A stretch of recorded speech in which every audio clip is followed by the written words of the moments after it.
अशा रेल्वेच्या बरोबर अनेक बैठका झाल्या, पण संघटनांचं म्हणणं असं आहे की त्यातून काही निघत नाही. म्हणजे रेल्वेचा जो ॲटिट्यूड आहे जो त्या काळात होता, विशेषतः ह्या पट्ट्याबद्दल, डहाणू आणि विरारच्या पट्ट्याबद्दल, त्याचं दुसरं कारण असं आहे की ह्या ट्रॅकवर खासदारांची संख्या कमी आहे. म्हणजे तुम्ही एकमेव खासदार आहात. त्या अगेन्स्ट गुजरातच्या ट्रॅकवर सर्व खासदार आहे. गुजरात पूर्ण रेल्वे त्याच्यामुळे त्यामुळे पण माझं काय म्हणणं आहे की आपण जर कॉन्स्टिट्युएन्सीला न्याय द्यायचा असेल तर त्याचा आपण मुद्दा कुठेतरी हे केला पाहिजे. कारण किती वेळा संघटना सुद्धा बैठणार आणि बोलणार. वारंवार मला वाटतं ही जी संघटना आहे ती आपल्याबरोबर कायम टचमध्ये असते. अगदी बरोबर आहे. यासाठी आपण बऱ्याच वेळेस DRUCC किंवा JWCC मेंबर्स आपण प्रवास संघटनांचे प्रतिनिधी करण्याचा प्रयत्न करत असतो, किंवा त्यांच्या ज्या बैठका होत असतात तेव्हा त्यांनाच मुद्दा पाठवण्याचा प्रयत्न करत असतो. कारण त्यांचं खूप डिटेलिंग जसं अभ्यास जो आहे की कोणती लोकल सायडिंगकडे जाते किंवा किती वेळामध्ये गॅप आहे, कुठे सुरू करू शकतो, हे सगळ्यांचा डिटेलिंग अभ्यास मला बऱ्याचशा संघटना करत असतात, देत सुद्धा असतात. परंतु DRUCC आणि ZWCC मेंबर जे आहेत त्यांनी रेल्वेने कधी प्रवास केलेला आहे किंबहुना त्या सत्ताधारी पक्षाचे नॉमिनेटेड आहे, एवढंच आहे. तुम्ही आणि आपण त्यापासून घ्या. आपल्या मतदारसंघातला तसा प्रश्न नाही. ते तुम्ही दुसरं सांगत असाल. आपल्या मतदारसंघातले जे member आहेत ते आपण म्हणतात ते प्रवासी आहेत, हो. आणि त्यामुळे आता एक्झिस्टिंग तुम्हाला माहिती का कोण आहे? नाही आपण म्हणतात ते संघटनांच्या प्रतिनिधींचा अभ्यास आहे, पण अभ्यास असून काही निघत नाही त्यातून. असं अनेक वर्षाचा अनुभव आहे. निघतं असं निघत नाही असं नाही. आपलं ते वंदे मातरम, वंदे भारत, अमुक तमुक असं निघतं. किंवा मग तुमची बातमी येते ही गाडी फास्ट सुरू झाली, बोईसरला आता याचा फायदा होईल, अमुक लोकांना फायदा होईल. पण मूळ जे प्रवासी आहेत जे रोज उपजीविका करतात, दैनंदिन प्रवास. कारण ह्या बातम्या तुम्ही देता, केदार काळे देता, इकडनं आम्ही स्टॉप दिला, बोईसरला दिला, डहाणूला दिला, त्या स्टॉपेजचा तसा ह्या प्रवासाने काही उपयोग नाही ना. रोजमर्रा जिंदगी जे करतात त्यांना काही तुम्ही दिलं पाहिजे ना रिलीफ. मग आता म्हणून 15 डब्याचे लोक सुरू झालेत ना, हा टप्प्याटप्प्याने गोष्टी होतातच आहेत ना. म्हणजे आता प्राथमिक स्वरूपात प्रायोगिक तत्वावर 4-4 15 डब्यांच्या लोक सुरू झाल्या. ते आता आम्ही वाढवण्यासाठी सांगतोय. जे पीक अवर्स आहेत त्या पीक अवर मध्ये वाढले पाहिजेत. विरार ट्रेन मध्ये बसून म्हणजे तुम्ही दादरून येणार आहे 6:30 की 7 वाजता येते ना ती गाडी, बसून दाखवायचं कोणी बोरिवलीला. तर ते एक गोष्टी आपण सांगू शकत नाही म्हणजे सांगतो म्हणजे साधारणपणे आपण ते पाहिलं पाहिजे असं रास्त आहे. सर तुम्ही आता कारण ह्या प्रवासाचं काहीच निघत नाही. सर आपण मगाशी म्हणालात की आपण खूप आपल्या या भागातल्या लोकांच्या खूप अपेक्षा आहेत. सर आम्ही 2014 पासून अच्छे दिन बघतच आलो होतो. त्यामुळे आम्हाला म्हणजे आपण असं रेल्वे संदर्भात 3 हायलाईट सांगा की ह्या 3 गोष्टी आम्ही फक्त केल्या. 15 डब्बा जे झाले त्यापैकी सकाळी पालघरला 8 वाजता येणारी लोकल आणि रात्री 8:30 वाजता विरारहून सुटणारी लोकल, या 2 ज्या आपण 4 म्हणतात 15 डब्यांच्या म्हणतात, त्या 2 काही अंशी उपयुक्त आहेत. पण ह्या व्यतिरिक्त दैनंदिन प्रवास म्हणजे ह्या लोकांचे या भागातल्या लोकांची जी लाईफलाईन आहे ती लोकल किंवा आपल्या इथे मुंबईला जायचा प्रवास आहे. जेव्हा रामनाईकजी आले होते आणि मनीषा चौधरी डहाणूला होते, जेव्हा मेमू पहिल्यांदा सुरू झाली होती, त्यानंतर असे ठोस अशा कुठल्याही अशा आजपर्यंत म्हणजे तो एक कालखंड गेल्यानंतर आज असं कुठं असं महत्वाची आपण उपलब्धी असेल काय दाखवू शकत नाही. किंवा कोरोना काळात आपल्या काही लोकल कमी झाल्या, त्याच परत नवीन सुरू झाल्या. ज्या गाड्याने थांब बंद केला होता तो परत गेला.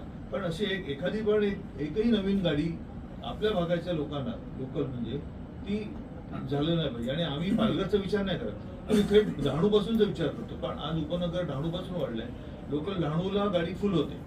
तर त्या दृष्टीने काहीतरी ठोस काहीतरी एक तरी काम व्हावं अशी आम्ही आपल्या अपेक्षा याला ऍड करतो. आपण म्हणता लोकलचे 19 फेऱ्या आहेत. आता विरारकडून डहाणूकडे जायला पालघरचा विचार केला तर एक 10:30 लोकल आहे, एक 11:15ला गाडी आहे, एक 11:25ला आहे, एक 11:45ला आहे, एक 12:05ला आहे, एक 12:35ला आहे आणि दुसरी 1 वाजता.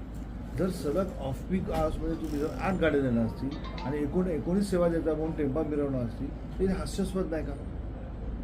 हीच दुपारच्या वेळेला तशीच कंडिशन आहे. म्हणजे 19 पैकी 8 फेऱ्या 11 ते 1 मध्ये आहेत. ह्याच्यावर कुठे रेग्युलेशन? आमचं म्हणणं आहे फेऱ्या असून देत, चांगली गोष्ट आहे, त्या एमटी जातात. ह्याच्यावर आपल्याला काहीतरी करायला हवं.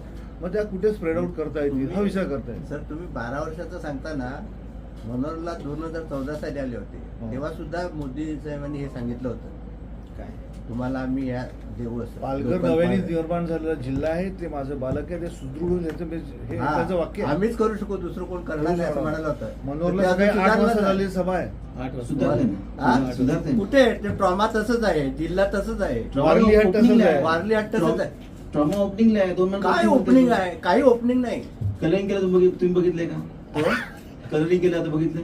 ते सर्व आमच्या- बघितलं, तो बदलला. पैसे कोणाचे घेतले, पैसे कोणाचे गेले पैसे नाही तो आपण आता ओपनिंगला असं अहो, तुम्ही काय म्हणजे करता काय आपण? अरे, ओपनिंग होतं केव्हा ना. होईल, केव्हा होईल ओपनिंग? भाऊ, सांगा आता बरं. 2 महिन्यात सर opening हे होणार. बघा, सर आता आजची माहिती अशी आहे, काल परवा रानाडे सर जाऊन आले तिथे आणि त्यांना असं दिसलंय की लिफ्टचं काम बाकी आहे, अजून तिथे गॅस जे पाणी, पुरवठा आहे, त्याचं ते झालं. नाही पाणी नाही पाणी झालं. नाहीये. आज टेंडरिंग झालंय काल. म्हणजे अजून किती जाईल प्रोसेस? 2 महिन्याच्या आत होती. अहो या रूटवर आपण किती जायचा? होईल ना आता लवकरच होईल. केव्हा होईल? किती वर्ष झाली? आता 8 वर्ष सांगा तुम्ही. आणि हा तुमचाच कालावधी आहे, हा दुसऱ्याचा कालावधी आहे का? दुसरी गोष्ट आपण त्याला म्हणतो की प्रत्येक वेळा एखादा मिनिस्टर येतो, तो एक नवीन डेट देऊन जातो. आम्हाला 1 जून सांगितलं होतं, 1 जूनला होईल, 1 मे सांगितलं, 1 मे सांगितलं तुमच्या होतं. मित्रांनी एक एक जूनला मे सांगितलं सांगितलं. गावितांनी. आम्ही म्हटलं कसं होणार, तर म्हणाल होणार. काय तुम्ही हा, करता? म्हणजे लोकांना किती वेळा आपण हे करायचं, लॉलीपॉप किती वेळा द्यायचा. एकदा आणि तुम्ही म्हणता नजीकच्या काळात पण नाही शक्य, अशी स्थिती आहे सध्याची. भाऊ ते पाण्याचं अजून कनेक्शनसाठी ते पाण्याचं काय मागवत आहेत सर? आणि काय मागवत आहेत? डिझाईन मागवत आहेत. आज काल डिझाईन मागवत आहेत की MMRD ची जी मोठी लाईन आहे तिथनं मोठा पुरवठा होतो, तर तिला इथनं Tapping. टॅपिंग करायचं आहे, तर ते म्हणाले फ्लो डिझाईन द्या तुम्ही आम्हाला, तेव्हा आम्हाला काय करता येईल. आणि अजून त्याच्यानंतर फ्लो डिझाईन मागताय. आणि त्याच्यानंतर ते NHAI ला मधून द्यायचे आहे. मग NHAI ला तो जर त्यांना ते टाकायचं असेल तर NHAI खोदायला आणि त्याला परमिशनला किती वेळ लागतील? भरपूर वेळ जाईल. म्हणजे NHAI च्या खालून तो पण पाणी नाही, तो पण सुरूच होऊ शकत नाही. लिफ्ट एक वेळ आपण समजू शकतो का एका पहिला मधला चालू केला, पण पाणीच नाही अजूनपर्यंत. आणि पाणी 2 महिने तरी यायच्या पावसाळ्यात तो NHAI खोदून देणार नाही. अंडरग्राऊंड सबवे टाईप खोदून देणार नाही. म्हणजे अख्खा पावसाळा गेला ना. तर तुम्ही 2 मिनिटांना, आम्ही तर म्हणतो डिसेंबरला चालू करून टाका. आणि इन्स्ट्रुमेंट नाही अजून. नाही, त्याचं मोठे tender मोठे होतंय. अहो अजून ऑर्डर जात आहेत. अजून नाही, काय किती ते महिने आम्ही tending ऐकायचं process ते? मध्ये. मागे आम्हाला तुम्हाला प्रश्न विचारायला पण लाजा वाटायला लागल्या. पण एवढी भाऊ, वाईट आपण स्थिती आहे. आपण वैद्यकीय अधिकारी आहात, आपण काम केलेलं आहे बरोबर. ज्यांनी कोणी आपण प्रख्यात लोकांकडून त्याचं डिझाईन करून घेतलं, त्यांनी जर ते ऑक्सिजन पाईपलाईन मिसआउट केली तर त्याच्यावर कारवाई नको आहे ना? का रे बाबा, तुला डिझाईनसाठी 1 करोड रुपये दिले होते आणि तू त्यात ऑक्सिजन लाईन नाही टाकली, तर त्याच्यावर कारवाई करायला तुम्ही धाडस दाखवणार नाही? हा मोठा फ्लॉ आहे ना. पण तुम्ही म्हणता आम्ही करतो, अरे पण त्याची चूक झाली त्याला कान तपूया. नाही, असेल तर कारवाई झालीच पाहिजे. झालीच पाहिजे. मग कोण त्या मागणीच करत कामाच्या नाही ना. स्वरूपामध्ये ते होतं का ते फक्त बघायला पाहिजे. पण दादा, नसेल तर ज्यांनी करणार कोणी नाही. डिझाईन केलं त्याला बेसिक आहे ना ऑक्सिजन लागते म्हणून. 100% त्याला पाहिजे. ज्यांनी हॉस्पिटल डिझाईन केलं, तो का सिव्हिल इंजिनियर नव्हता ना, तो हॉस्पिटल मेडिकल एक्सपर्ट असेल ना. मग हे काय त्याला नवीन पाहिजे का ऑक्सिजन नाही टाकायची, आणि आता तुम्ही त्याचा 5 करोड सँक्शन करून घेता? म्हणजे हे जर सांगितलं लोकांनी आता तर मग ते काय अच्छे tender देत झालं आहे. त्याचं आणि process. मागे जसं म्हणतात की जास्ती वगैरे आता फटकावून काढीन, ही भाषा मग होते. अरे नका बोलू तुम्ही. आता काय अधिकाऱ्यांना फटकावलं पाहिजे, आमचं म्हणणं आहे. तुमच्या कार्यकर्त्यांनी जर असं कोण बोलत तर अधिकाऱ्यांना फटकावलंच पाहिजे. कन्सल्टंट वगैरे नेतात, त्यांनी ते पूर्ण परिपूर्ण structure दिलं पाहिजे. पूर्ण डिझाईन शो आहे ना. म्हणजे जसं हा सिडकोनी जेव्हा केलं एवढं त्यांनी मोठं फॉल सिलिंग केलं आणि माऊस ट्रॅप नाही ठेवले.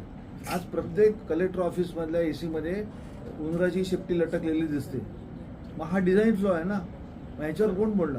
आम्ही आता पुढे त्यांनी करू. अरे पण ते जे डिझाईन करताना कोणी केलं, बेसिक डिझाईनिंगवर तुम्ही कोट्यवधी रुपये खर्च केलेले.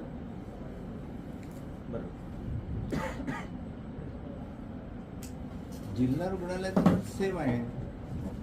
काय?